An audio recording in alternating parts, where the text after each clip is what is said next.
যে কথা সেটা হচ্ছে আওয়ামী লীগ নিষিদ্ধ হবে কি না হবে সেটা তো বিএনপি বক্তব্যের বিষয় নয়। একটা নির্বাচন কমিশন সিদ্ধান্ত নিতে পারে, সরকার সিদ্ধান্ত নিতে পারে, যেসব রাজনৈতিক দল আওয়ামী লীগ নিষিদ্ধের কথা বলছে তারা তাদের বক্তব্য বলেছে।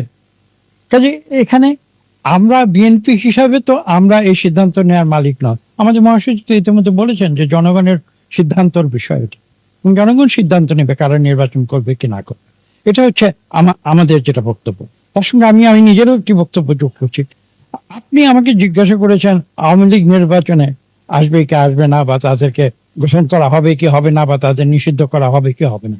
আমি যদি বলি যে এই প্রশ্নটা আওয়ামী লীগকে কেন জিজ্ঞাসা করেন, তারা কি আসলেই নির্বাচন করতে চায়, তারা কি আসলেই গণতন্ত্র চায়, সেটা তো আওয়ামী লীগকে বলতে হবে।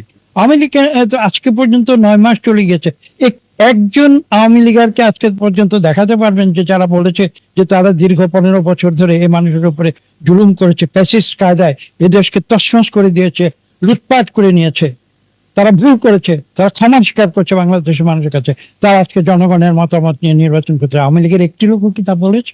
বলেন।